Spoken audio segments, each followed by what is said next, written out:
We had no reason to think anything would go wrong. It was supposed to be a regular weekend road trip. Me, my best friend Tyler, and my girlfriend Rachel. We'd done stuff like this before. Pick a remote state, rent a car, and drive across it with no real plan. Just music, snacks, and open road. This time, we picked Arizona. Wide skies, red rocks, cheap motels, easy. We landed in Phoenix on a Thursday, grabbed a silver SUV from the rental place, and hit the road heading north toward Flagstaff. It was hot, like oven on high hot, but that kind of heat where you still feel free. Rachel hung her bare feet out the window. Tyler DJ'd. I drove. That night, we stayed at a cheap roadside inn, the kind with flickering neon lights and keycards that barely worked. We laughed at the horror movie vibes and dared each other to check for hidden cameras or secret passageways. Nothing weird happened. Not yet. On Friday, we drove into the desert. I mean real desert, no trees, no towns, just sand and rocks and the occasional rusted-out fence. We were hours from the nearest city. At some point, the GPS lost signal. Tyler joked, "This is how every missing tourist's documentary starts." The road narrowed, winding between red cliffs. We hadn't seen another car in over an hour when we finally saw something on the horizon, a gas station. It looked abandoned, but the lights were on. Just one pump, a dirty ice chest, and a crooked sign that just said gas. There was a little store, too, with dusty windows and a screen door flapping in the wind. I needed to fill up, so we pulled in. I remember how quiet it was. Not peaceful quiet, the kind of quiet that makes your ears ring, the kind where your brain notices every creak, every gust of wind. I got out and started pumping gas. The pump clicked slowly like it hadn't been used in a long time. Rachel stayed in the car. Tyler walked toward the store to grab water. He paused at the door and turned back. "Guys, I think this place is still open." We both laughed, but he was right. There was a guy inside. He looked to be in his 60s, wearing an old gas station uniform, name tag half faded, leaning behind the counter like he'd been there forever. Tyler waved at him awkwardly, then walked in. A few minutes later, he came back out with 2 water bottles and a strange look on his face. "Dude didn't say a word," Tyler said, climbing into the car. I said hi. Nothing. Just stared at me the whole time. Kinda weird. I glanced at the window. The man was still there, eyes locked on us, unmoving. I tried to brush it off. I mean, maybe he's just old school desert weirdo. "Yeah," Tyler said, "but he gave me these for free. Didn't even ask for money, just nodded once and pointed at the door." Rachel looked up from her phone. "That's not creepy at all." We pulled away. No one said much for a few minutes. That night, we found a camping spot near a dry riverbed, a free spot Tyler had read about online. Isolated, but flat and clear. There was no signal, but we had flashlights, sleeping bags, and enough food for one night. It was just one night. We set up a small fire, told dumb stories, and tried to make s'mores with tortilla chips and chocolate bars. Around 11 p.m., Rachel went into the tent to sleep. Tyler and I stayed up a bit longer. At some point, we noticed something in the distance, just light, like a flicker, maybe from a car or a lantern. It was about half a mile away, just over a ridge, too far to be clear, but close enough to make you wonder. "Another camper?" Tyler asked. "Maybe," I said, though I wasn't sure. There'd been no one else on the road, and we hadn't passed any other campsites. We tried to ignore it, went to bed. That night, I woke up once, just a rustling sound outside the tent. Could have been the wind, could have been an animal. I told myself it was nothing and fell back asleep. I wish I'd checked. This story seems to be getting scarier, doesn't it? If you want more stories like this, be sure to like and subscribe to the channel. This helps create even more scary for you. The next morning started off strange. When we stepped out of the tent, something felt wrong, though I couldn't put my finger on it. The air was still, too still. It was early, maybe 6:30, and the sun was just starting to rise over the ridge. Rachel was already awake. standing by the ashes of the fire with her arms crossed. Her face looked pale, unsettled. "You guys didn't hear that last night?" she asked. "Hear what?" I rubbed my eyes, still groggy. "There was someone walking around the tent. I heard footsteps, more than once." Tyler yawned. "Probably just a raccoon or a coyote." Rachel shook her head. "These were human steps. I know what I heard. It circled the tent." I looked around. The ground was dusty and dry, with loose dirt and pebbles, perfect for tracking footprints, and sure enough, I saw them. Shoe prints. At least 2 different sets, one larger, like a man's, another slightly smaller. Neither of them matched our boots. I felt a cold chill crawl up my back. We packed up fast, skipping breakfast. The silence from last night still hung in the air. As we loaded the car, Tyler pointed up toward the ridge. You guys remember that flicker we saw? That light?" We nodded. "There's something up there now." It was hard to see clearly in the morning sun, but I followed his finger and squinted, and yeah, he was right. Just above the ridge, far enough to not be obvious, stood what looked like an old camper van, partially hidden behind scrub and rock. It hadn't been there the day before. We would have seen it. "Nope," Rachel said. "Let's go." Now. We didn't argue. We got in the car and drove fast, bouncing over dirt and gravel until we hit the paved road again. The mood had shifted completely. What was supposed to be a chill, off-grid trip now felt like a mistake. Rachel was dead silent in the back seat. Tyler kept glancing in the side mirror. Around noon, we reached a town. I don't even remember the name, one of those places with 2 diners, 1 gas station, and a population sign under 500, but it felt like a safe haven. We pulled into a diner and sat down in a booth near the window. I asked for Wi-Fi. The waitress gave me a look like I'd just spoken Greek. "No Wi-Fi out here," she said. "Cell tower's been down for days. You want pie?" We didn't want pie. I asked if there was a mechanic in town. She pointed across the street, a rusted-out garage with a faded sign that said Willie's Auto. I wanted to check the car. Maybe the GPS issue was something more serious. Tyler and I headed over while Rachel stayed in the diner. Willie, the mechanic, looked like he'd been pulled out of a 1970s photo. Greasy coveralls, long gray beard, sunglasses even inside. He checked the engine and shook his head slowly. "Your alternator's fine," he said, "but this car's been tampered with." I blinked. "What do you mean?" "Wiring's off. Too clean to be wear and tear. Someone's messed with it either at the factory or recently." That's when it hit me, the gas station. The pump was old. What if something happened there? Could someone have messed with our car while we were distracted? Willie shrugged. "Wouldn't be the first time weird stuff's happened out there. People don't go past mile marker 107 much anymore." I asked what he meant, but he just spat into a can and waved us off. Ain't my story to tell. Back at the diner, Rachel looked shaken. "While you guys were gone," she said, "someone was watching me." "Where?"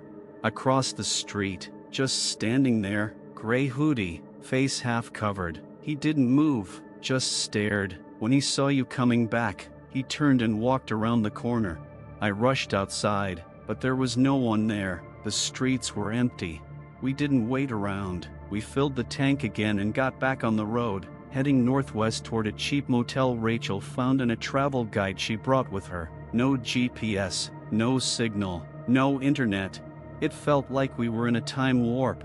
2 hours later, we pulled into the motel. Desert Sun Lodge, 1 story, 15 rooms, half of them boarded up. There was an old man behind the desk, who looked up from a newspaper when we walked in. "You kids checking in?" We nodded. He handed us a key, a real metal one, and gave us room 9. "Don't wander too far after dark," he said, almost absent-mindedly. "This place gets strange at night." We all froze for a second. Tyler tried to laugh it off, but no one really smiled. The room smelled like bleach and mothballs, but it had a working AC, and that was enough. That night, none of us slept well. Every creak in the walls, every drip in the sink, felt louder than it should have. Around 3 a.m., I heard footsteps again, outside the window, slow, deliberate. I peeked through the curtain. There was a man standing in the parking lot, facing our room, just standing there, not moving. He wasn't doing anything, just looking at our door. I stayed frozen. I didn't even wake the others. I watched for what felt like hours. Eventually, he turned around and walked into the darkness, gone. I told myself it could have been a guest from another room, but deep down, I knew better. We left the Desert Sun Lodge just after sunrise. None of us had really slept. Tyler admitted he'd also seen someone outside his window during the night. Rachel looked like she hadn't closed her eyes at all. We didn't talk much as we packed up and loaded the SUV. I wanted to get back to a real town, somewhere with people, working phones, normal life. The closest larger city was about 3 hours away. We had half a tank of gas, and the sun was already cooking the pavement. About 30 minutes into the drive, I noticed something strange. The same van from the desert, or at least, one that looked exactly like it, white, rusty trim, one mismatched back tire. It was following us. Not tailgating, not flashing lights, just there, always 2 or 3 car lengths behind, close enough to see in the mirror, far enough to pretend it might be a coincidence. I didn't say anything at first. I kept checking the rearview like I was imagining it. Then Tyler leaned forward. "Hey, has that van been behind us the whole time?" Rachel sat up straighter. "What van?" When she turned around and saw it, her face went cold. "Is that the same one from the ridge?" I nodded slowly. "I think so." We kept driving, pretending not to notice. I took random turns, looped around small intersections, even pulled into a gas station, one that was clearly out of service. Rusted pumps, boarded windows. The van passed us, then turned around a few minutes later and came back down the road. That's when we knew. It was following us. No plates, no stickers, no rental branding. Whoever was inside wanted us to know they were watching, not chasing, watching, hunting, maybe, like they had time, like they knew something we didn't. We panicked. We got back in the SUV and drove fast, way over the speed limit. The van stayed with us for a few miles, then vanished down a side road. Tyler was shaking. "What the hell is going on? What did we get into?" I didn't have answers. I just knew we couldn't trust anyone out here, and we were running out of gas again. Another hour passed before we hit a service station that looked almost normal. It wasn't much, a single-story building with 2 pumps, a vending machine, and a bored-looking teenager behind the register, but it felt like civilization. We filled up the tank while Tyler and Rachel went inside to ask for directions. I stayed near the car. Then I noticed the bullet holes in the side of the vending machine. Not fresh, but recent. There were cracked glass panes in one of the windows, 2 patched over with duct tape. When Tyler came back out, he looked pale. "That kid inside," he whispered, "says people have been going missing out here." "Like tourists?" He nodded. "Travelers, mostly. Out-of-staters. People who break down, stop for gas, go camping off the main road." He said there's stories, whole groups that vanished. He told me to stick to main highways and don't talk to strangers, literally. We left fast. By the time we reached the outskirts of the next town, it was early evening. Bigger town this time, gas stations, fast food joints, even a motel that looked like it had Wi-Fi and cameras. We booked a room for the night. We should have felt safer, but none of us did. Tyler set up a chair by the door and kept watch while Rachel tried calling her sister from the motel phone. No answer. I turned on the TV, just for noise. It didn't help. Around midnight, someone knocked on the door. 3 soft knocks, no voice. We all froze. I looked through the peephole. Nobody there. I opened the door anyway, just a crack. Sitting on the ground was a piece of paper, folded, nothing else around. I picked it up and unfolded it. Inside, in all caps, written in black marker, "You should have stayed where you were." My chest locked up. Tyler grabbed the paper from me and stared at it. "What the hell does that mean?" Rachel backed away, shaking her head. "I want to leave, right now. I don't care if it's night. I don't care where we go. I'm not sleeping here." We packed again, threw everything in the car in under 5 minutes. I peeled out of the parking lot like we were being chased, and maybe we were. We drove for another 2 hours. No van, no signs, just black road and desert on both sides. At some point, we pulled over to catch our breath, just a gravel turnout off the highway. We shut off the engine and sat in silence. That's when we heard it. A faint click, then another, coming from the rear of the car. I looked back. The tailgate was open. None of us had touched it. And in the open trunk, tucked under one of the sleeping bags, was a burned phone. Not ours. None of us recognized it. Rachel gasped. I pulled it out. Carefully, the screen was black, cracked, partly melted, like someone had tried to destroy it. But there was a sticker on the back. A small park pass for a state park we had never visited, dated 3 years ago. Tyler took one look and said quietly, "This belonged to someone else." I nodded. "We're not the first ones." We didn't speak for a long time after we found that phone. It sat between us on the center console like some kind of cursed object, blackened, half melted. Someone else's story left behind, a life that had already gone missing out here. Maybe a warning, maybe a breadcrumb. Nobody wanted to say it out loud, but we all thought the same thing. Whoever had been in this situation before us didn't make it out. I floored the gas and stayed on the main highway. No turns, no scenic detours, no more authentic desert experiences, just open road, aiming for the next real town with cameras, cell towers, and people. The map I had, an old paper one from the glove box, showed a stretch of towns along Highway 93. We were about an hour and a half out from a place called Wickenburg, population in the thousands, real place, not just a name on a sign. It was around 3 a.m. when we saw headlights behind us again. Not close, not obvious, but steady, unblinking, too far to ID the vehicle, but too consistent to ignore. Tyler turned around in the back seat and stared at it. "I think it's the van again." Rachel was trembling. "How did they find us?" We hadn't stopped. We hadn't spoken to anyone. The gas station kid? The motel? The guy at the desk? It didn't matter anymore. Whoever was behind this, they were ahead of us, not just following, coordinating, like they'd done this before. I didn't tell the others, but I saw something else in the rearview mirror that chilled me. There were 2 sets of headlights. One in our lane, trailing us slowly. Another, off in the desert, moving parallel, bouncing slightly on dirt roads. Someone was tracking us from both sides. I pushed the speed past 90 miles per hour. Rachel begged me to slow down, but I couldn't. The road twisted sharply, desert scrub flashing by on both sides. I couldn't stop. I wouldn't stop. Then the check engine light blinked on. I swore out loud.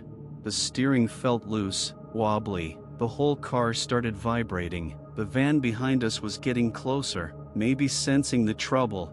Tyler shouted, "We can't outrun them, just find people. Any town, anywhere." We crested a hill, and there it was. A sign, Terra Luna, 4 miles, population 201. We didn't care, for miles was something. I took the next turn off fast, wheels screeching, gravel flying. The road to Terra Luna was narrow and rough, lined with dying trees and the skeletons of old power lines. We passed one car the entire way, broken down, windows smashed. Then we entered the town, if you could call it that. It was barely there. A few houses, one diner, a church, and a volunteer fire station. No lights, no people. Every building looked closed, boarded, or worse, frozen in time, like no one had lived there in years. But the gas station had lights. Flickering, low power, generator run maybe, but lights. We pulled in. I jumped out and ran toward the store. The front door was open. A bell jingled as I stepped inside. It was empty, but still running. A fan hummed in the corner. A cooler buzzed. Then I heard something. Footsteps, slow, coming from the back. I turned around and Tyler was standing just inside the doorway, white as a sheet. "They're here," he said. "They're in the town." Rachel was still in the car, frozen, her hands gripping the steering wheel. I ran back out just in time to see headlights turning down the same road we'd come in on. Then something I'll never forget happened. One by one, the street lights turned off. Not all at once, one at a time. Click, click, click, until the whole town was black. I grabbed Rachel and dragged her out of the car. Tyler was behind us. We ran, no idea where to go, just away from the lights, away from the road, past buildings that looked like cardboard cutouts in the dark. We ducked into a back alley between the church and a hardware store. It smelled like dust and metal. We crouched there for what felt like an hour. We didn't speak, we barely breathed. We saw silhouettes, human figures moving silently between buildings. No flashlights, no talking, just methodical movement. I counted 5, maybe more. Then, suddenly, a loud car alarm. Ours. Back at the gas station. Then silence. Then the engine started. Someone was in our car. They peeled out, tires squealing. Gone. Our ride, our supplies, our last link to getting out taken. Rachel collapsed into tears. Tyler looked like he was about to vomit. I don't know how long we waited. It was still dark when the sky started turning a cold gray blue, that pre-dawn haze where everything looks like a dream. Then we heard it. A truck. An actual truck. Lights on, headlights moving down the road from the far side of the town. An old Ford, maybe 80s model, but it was moving, and it was real. We waved, jumped out of the alley. The truck slammed on the brakes. An older man stepped out, shotgun in hand. At first, he looked ready to shoot us. But then he saw Rachel, terrified, covered in dust, me and Tyler, hands raised, no threat. "You kids from out of town?" he asked. We nodded. "You camped near mile marker 107? We nodded again. He swore under his breath, "You're lucky you're still breathing." He told us to get in. We didn't ask questions. He drove us 40 miles to a ranger station with a working landline. We called the sheriff. We filed a report. We told them everything. They didn't act surprised. 2 of our backpacks were later found dumped 10 miles from where we camped the first night. The burned phone? It matched a missing persons case from 2019, a couple from New Mexico last seen driving through Arizona. Our SUV was never recovered. The town of Terra Luna? No longer listed on any official Arizona maps. Locals say it burned down in the 90s. But we were there. We know we were. People always ask me why I tell this story, why I don't just let it go. But the truth is, I think whoever did this is still out there. I think they've done it before. And they'll do it again. And if you're ever on a road trip through the desert and you see an old gas station with a sign that just says gas, don't stop. Just keep driving. Do you want more scary stories? Your subscription and likes are a huge motivation for us to create new stories.